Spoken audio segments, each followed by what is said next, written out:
కాంగ్రెస్ అంటేనే మోసమని నల్లగొండ మాజీ ఎమ్మెల్యే కంచర్ల భూపాల్ రెడ్డి అన్నారు. మోసపు వాగ్దానాలతో అధికారంలోకి వచ్చిన కాంగ్రెస్ ప్రభుత్వం అన్ని వర్గాల ప్రజలను మోసం చేసిందని విమర్శించారు. నల్గొండ నియోజకవర్గ బీఆర్ఎస్ రైతు ధర్నా సన్నాహక సమావేశం ఆదివారం మాజీ ఎమ్మెల్యే కంచర్ల భూపాల్ రెడ్డి క్యాంపు కార్యాలయంలో జరిగింది.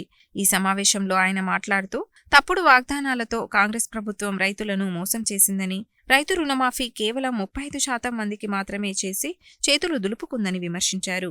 రైతు భరోసాకు కూడా అనేక ఆంక్షలు పెట్టి ఎకరానికి 15,000 ఇస్తానని చెప్పి ఇప్పుడు 12,000 మాత్రమే ఇస్తానని చెబుతోందని, అది కూడా కేసీఆర్ చేసిన వాగ్దానమేనని అన్నారు. రైతులందరికీ ఎకరానికి 15,000 చొప్పున రైతు భరోసా ఇస్తేనే కాంగ్రెస్ ప్రభుత్వం వాగ్దానం నెరవేర్చినట్లు అవుతుందని, ఇలా అన్ని రకాలుగా రైతులను మోసం చేయడం తగదని అన్నారు. రైతులను మోసం చేస్తున్న రేవంత్ రెడ్డి ప్రభుత్వానికి వ్యతిరేకంగా బీఆర్ఎస్ పార్టీ రైతుల పక్షాన పోరాటం చేస్తుందని, ఇందులో భాగంగా ఈ నెల 21న నల్గొండ పట్టణంలోని పెద్ద గడియారం చౌరస్తాలో రైతు మహాధర్నా నిర్వహిస్తోందని తెలిపారు. ఈ రైతు ధర్నాకు పార్టీ శ్రేణులతో పాటు రైతులు పార్టీలకు అతీతంగా పెద్ద సంఖ్యలో తరలి రావాలని పిలుపునిచ్చారు.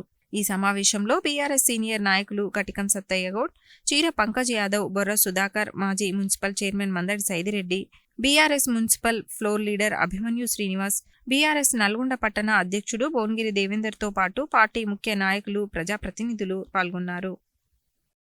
నల్గొండలో రైతు భరోసా, రైతు రుణమాఫీ కార్యక్రమం మీద కల్వకుంట్ల తారక రామారావు రేపు 21వ తారీఖు నాడు 10 గంటలకు నల్గొండకు రాబోతూ ఉన్నారు. మరి ఆ కార్యక్రమానికి నల్గొండ నియోజకవర్గం నుంచి పెద్ద ఎత్తున మరి రావాలని, గ్రామాలలో ఉన్నటువంటి రైతాంగం కూడా స్వచ్ఛందంగా పార్టీలకు అతీతంగా రుణమాఫీ కాని వాళ్ళు, మరి అదేవిధంగా పెట్టుబడి సాయం రావాలనే వాళ్ళు, మరి అదేవిధంగా గవర్నమెంట్కు సంబంధించినటువంటి రేవంత్ రెడ్డి గారు, అదేవిధంగా కాంగ్రెస్ ప్రభుత్వం ఇచ్చినటువంటి హామీలలో ఆసరా పెన్షన్కు సంబంధించినటువంటి 4,000 రూపాయలు కానీ, మహిళలకు మరి ఇవ్వాల్సిన 2,500 రూపాయలు కానీ, కౌలు రైతులకు మరి 15,000 రూపాయలు ఇస్తాను వాళ్ళు కానీ, మరి అదేవిధంగా కళ్యాణ లక్ష్మి షాదీ ముబారక్ ద్వారా మరి 1,00,000 రూపాయలే కావు తులం బంగారం ఇస్తున్న కార్యక్రమం కానీ, మరి అదేవిధంగా రైతు కూలీలకు ఉపాధి హామీ కింద పనిచేసిన వాళ్లకు మరి 12,000 రూపాయలు ఇస్తున్న కార్యక్రమం కానీ, మరి ఇవన్నీ కూడా ఇచ్చిన హామీలు ఇవ్వలేదు అనే దాని మీదనే రేపు నల్గొండకు కేటీఆర్ గారు మరి మహాధర్నా కార్యక్రమాన్ని ఏర్పాటు చేస్తున్నారు.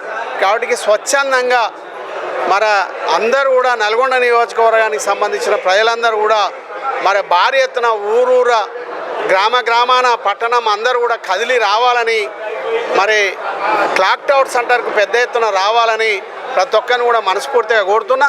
ఎందుకంటే ఇచ్చిన హామీలు సంవత్సరం దాటిపోతున్నాయి. 100 రోజులలో ఇస్తున్నటువంటి ఇయ్యాలటి 13 నెలలు అవుతూ ఉన్నాయి. అవి కూడా ఇస్తారా ఇయ్యరా కూడా తెలియని పరిస్థితి. ఎందుకంటే రేపు స్థానిక సంస్థలు వస్తున్నాయి కాబట్టి మళ్ళా కళ్ళబొల్లి మాటలు చెప్పి మళ్ళా ప్రజలను మోసం చేసి మళ్ళా ఎలక్షన్లు దాట వేసుకొని మళ్ళా ఆ పెట్టుబడి సాయం కానీ మరి లేకుండానే చేయాలని, ఆ స్కీమే లేకుండా చేయాలనే ఆలోచనతోటి ఇలా కాంగ్రెస్ ప్రభుత్వం రేవంత్ రెడ్డి గారు ఉన్నారు. అదేవిధంగా మరి ఇప్పుడు ఆల్రెడీ సర్వే అని అటు రేషన్ కార్డులు, మరి ఇందిరమ్మ ఇండ్లు, రైతు భరోసా, మరి వీటి మీద మరి సర్వే కార్యక్రమాన్ని మరి 21, 22, 23, 24 తేదీల్లో పెడతా ఉన్నారు.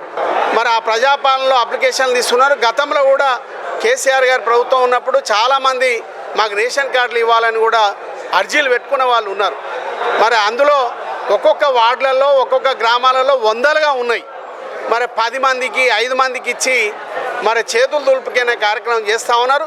కాబట్టి ప్రజలందరినీ కూడా మనస్ఫూర్తిగా కోరుతున్నా, ఎవరికైతే రేషన్ కార్డు రాలేదో, అప్లికేషన్ పెట్టుకొని రాలేదో, ఎవరికైతే ఇందిరమ్మ ఇల్లు గతంలో మేము ప్రొవిజన్స్ కూడా ఇచ్చినాం, మరి వీళ్ళందరూ కూడా వచ్చిన అధికారులను నిలదీయండి, ఎక్కడికక్కడ మరి కట్టడి చేయండి. మీరు ఇవ్వకపోతే మేము దేనికైనా సిద్ధం, ఎంతవరకైనా సిద్ధం, దీక్ష చేసైనా మరి ప్రభుత్వాన్ని నిర్బంధించైనా మరి ప్రజలకు ఇచ్చిన హామీలను నెరవేర్చే ప్రయత్నం చేసేదానికి మా ప్రయత్నం బీఆర్ఎస్ పార్టీ పక్షాన ఉంటుంది అని మరొకసారి మీ ద్వారా తెలియజేసుకుంటూ, రేపు 21వ తారీఖు నాడు జరుగుతున్నటువంటి రైతు మహాధర్నాకు భారీ ఎత్తున నల్గొండ ప్రజలు రావాలని మనస్ఫూర్తిగా కోరుతా ఉన్నా.